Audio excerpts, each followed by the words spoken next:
Hey guys, so I am making this video for you guys out there who are in a situation where your cars are not starting. My uh, I had an issue with my truck the other day, and it wasn't starting at all.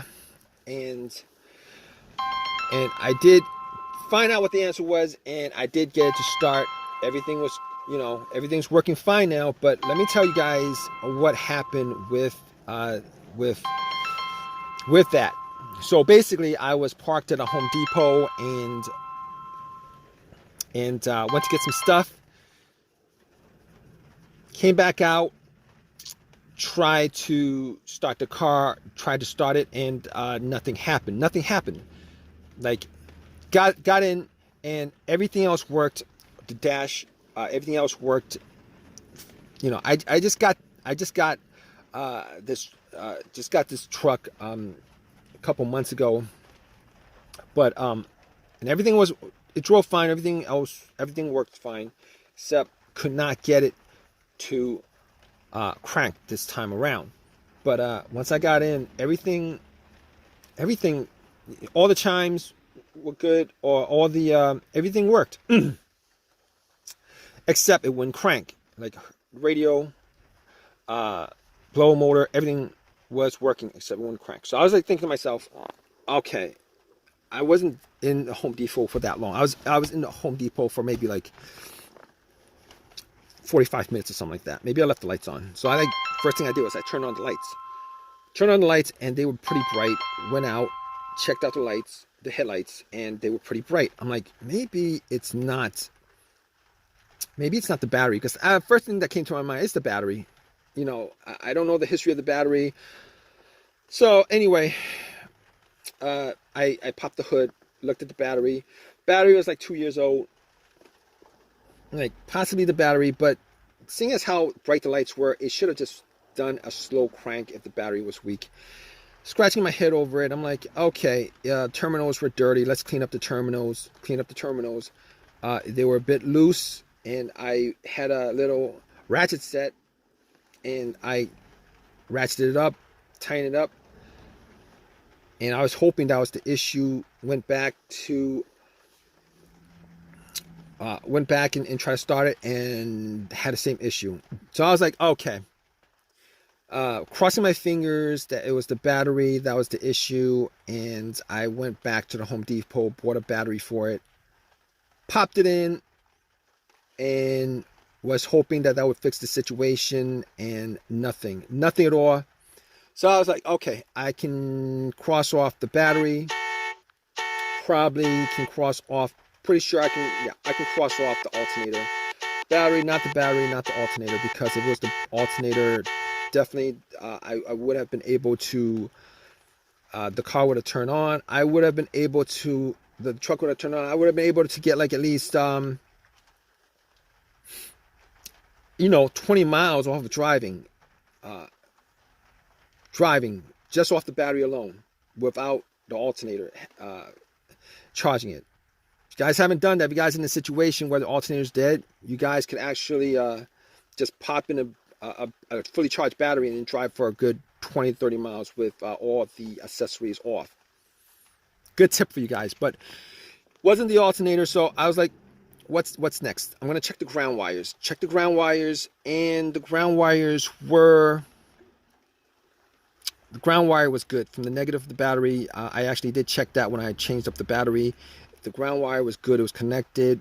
There's no corrosion on it. A little bit of rust, no corrosion. I'm like, okay, not the ground wire, not the battery. Can eliminate the alternator. What else could it be? So I'm looking around. I'm like, fuses and relays.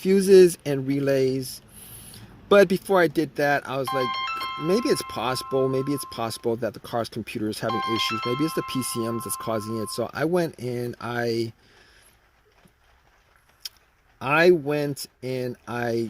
got I had an OBD2 that I used when I bought the car that I got from Walmart for $19.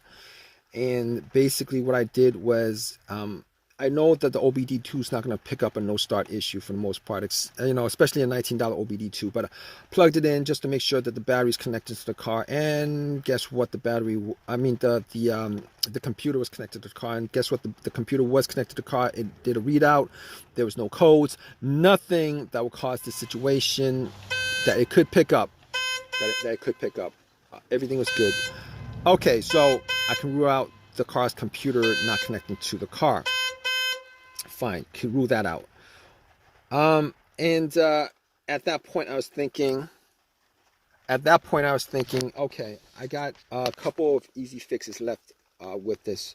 A couple easy fixes I have left with this. One of those easy fixes would be a fuse or relay. And I was crossing my fingers that it may be a relay.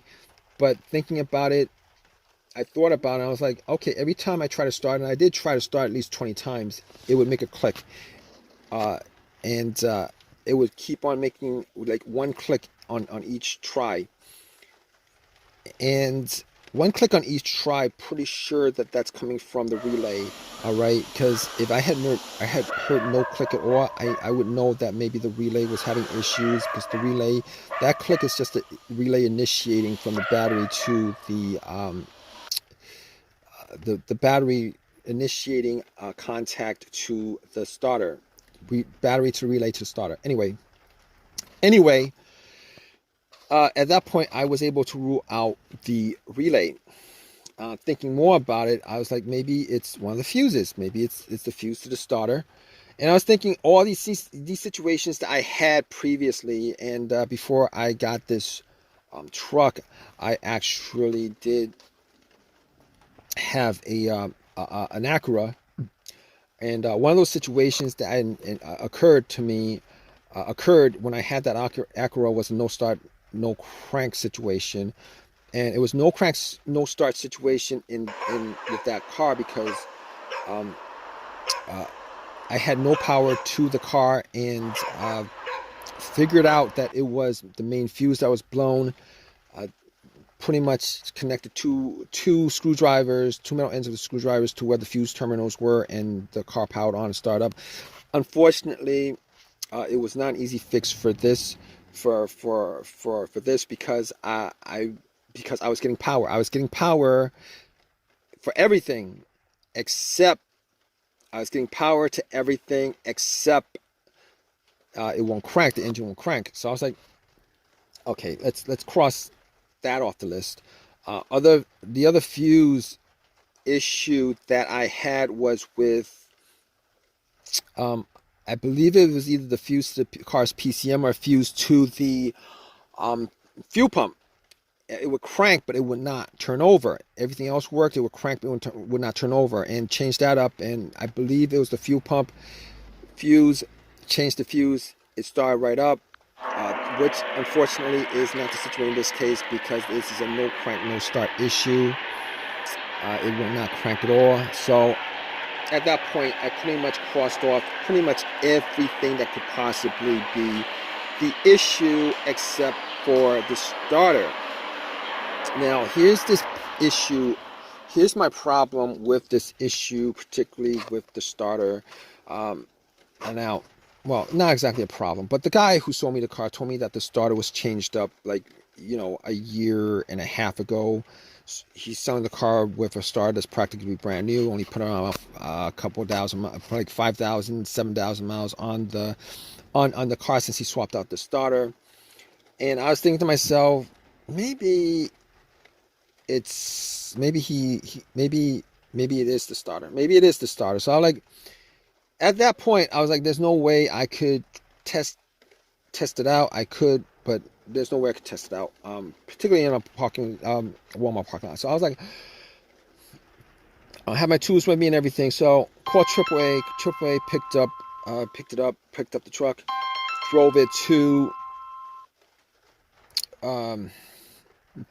drove it home, and then I doubled up on all the things that I mentioned in this video: the fuses, the relays, the grounds, the battery. Double check, charged up the battery 200%. Everything was checked out.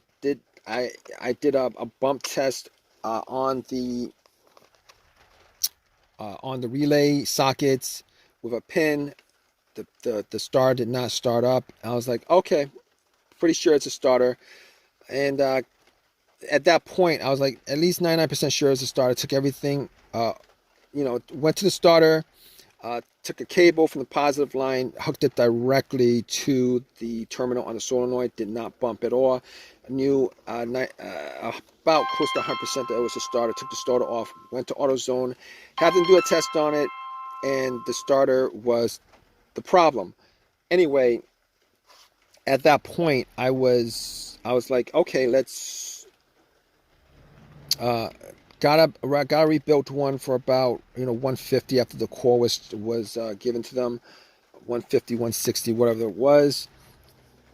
Popped the starter in, and you know what? I was hoping that it was the starter. Popped the starter in, turn it on, and it turned on. It turned on, and I was glad that it was a starter. I mean, it was. I was disappointed that the starter was the problem after being told that it was replaced, but things happen. But of all things that could happen, wasn't the biggest deal in the world. Got the starter put in, and got the truck to work. I'm all good with it. If you guys are in this situation, if you guys are still with me, just go through all the steps as far as what I've mentioned in this video. You could probably figure out like 99%, probably like 90% of the situation that's causing your car or truck or whatever you're driving not to start. It's probably because, it was probably caused by one of those things that I mentioned. All right, it's probably caused by one of the things that I mentioned. But if I've helped you guys out, please give me a thumbs up. Please subscribe. If you guys have a comment, particularly with your situation, please leave a comment in the comment section. Hope this has helped you guys out. Hope you guys, hope the cause of your problem is probably one of those easy fixes that I mentioned: a fuse, a relay, maybe a battery, negative ground wire. Even the alternator is probably easier to replace. But anyway, regardless of that, take care, guys.